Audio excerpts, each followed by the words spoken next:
नमस्कार दोस्तों, कृपया आप हमारे चैनल को सब्सक्राइब करें। धन्यवाद। नमस्कार दोस्तों, मैं कृष्ण कुमार पांडे आप सभी का अपने YouTube चैनल मन का उद्गार में हार्दिक स्वागत करता हूं। दोस्तों, हमारे आज के वीडियो का शीर्षक है काले धन का सफेद सच। यह भारत सरकार द्वारा की गई नोटबंदी पर आधारित है, अतः इसे नोटबंदी का भी सफेद सच कहा जा सकता है।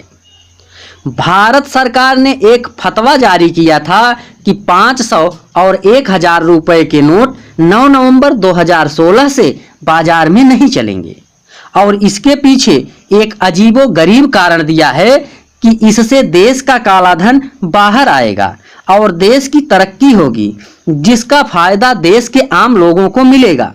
भारत सरकार एक और कुतर्क दे रही है कि 500 और 1000 के नोट बंद करने से भ्रष्टाचार पर काबू मिलेगा, लेकिन अपनी ही बात का विरोधाभास में जाकर 1000 की जगह अब 2000 के नोट जारी कर रही है सरकार।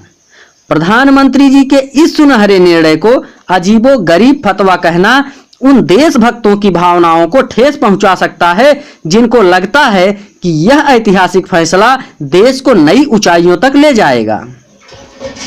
किंतु मेरा तो धर्म बनता है कि देश हित में इस घटना के दूसरे पहलुओं पर भी दृष्टि डाली जाए, जिससे देश के लोग इस विषय का एक बेहतरीन मूल्यांकन कर सकें। भारतीय इतिहास में एक नाम बहुत प्रसिद्ध हुआ, मोहम्मद बिन तुगलक। हमारे वर्तमान प्रधानमंत्री जी की तरह ही उसको भी बिना सोचे विचारे ऐतिहासिक और क्रांतिकारी फैसले लेने की आदत थी। उसने एक बार चमड़े के सिक्के चालू कर दिए। फिर क्या था, लोग अपने घर में ही चमड़े के सिक्के बनाने लगे और उसका यह निर्णय उसके जीवन की सबसे बड़ी भूल साबित हुई। प्रधानमंत्री जी का यह निर्णय क्रांतिकारी जरूर लग रहा है, पर इसका अगर सही मूल्यांकन नहीं किया गया तो उनकी यह भूल देश को बड़ी महंगी पड़ेगी। भारत में प्राचीन काल से ही धन को छुपा कर रखने की परंपरा चली आ रही है, जिसका वर्णन चाणक्य ने अपने शास्त्रों में भी किया है, क्योंकि चोर और दुष्ट शासक हमेशा आपके धन के दुश्मन होते हैं।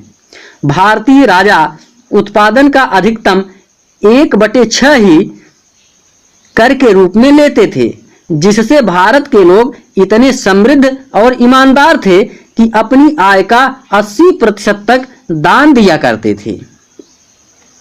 कुछ लोग तो सर्वस्व दान दे करके और फिर से अपना व्यापार खड़ा कर लेते थे। जब धोखे से अंग्रेज भारत के शासन पर काबिज हुए, तब हमारा देश दुनिया की सबसे समृद्ध अर्थव्यवस्था था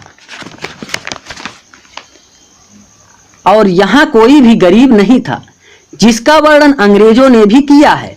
भारत को आर्थिक गुलामी में धकेलने के लिए अंग्रेजों ने एक षड्यंत्रकारी नीति बनाई, जिसके तहत भारत के लोगों पर अत्यधिक टैक्स लगाया, जिसमें आयकर 97% तक दिया गया था। इसके मुकाबले अंग्रेजी कंपनियों पर बहुत कम टैक्स था, जिससे भारत में इन विदेशी कंपनियों का व्यापार बहुत तेजी से फैलने लगा और भारत के तमाम उद्योग और व्यापार नष्ट हो गए। और जिन लोगों ने ईमानदारी से कमाए हुए अपने इस धन को इन डाकुओं से बचा कर रखा, पता चलने पर अंग्रेजी सरकार ने उन्हें ठीक आज की तरह न सिर्फ दंडित करती थी, बल्कि समाज की नजर में उन्हें चोर भी घोषित कर देती थी। दुष्ट शासकों से छुपाए गए इस धन को काला धन कहा जाने लगा। भारत को बर्बाद करने और विदेशी कंपनियों को स्थापित करने के लिए गोरे अंग्रेजों द्वारा बनाया गया ये टैक्स का ढांचा काले अंग्रेजों ने भी यथावत रखा, जिसमें 64 प्रकार के टैक्स भारत के लोगों पर लगाए जाते हैं। और इसी टैक्स के ढांचे की वजह से देश में दिन प्रतिदिन गरीबी, महंगाई, भ्रष्टाचार, लूट खसोट इत्यादि बढ़ती जा रही है। दोस्तों, इस वीडियो का दूसरा भाग देखना न भूलें।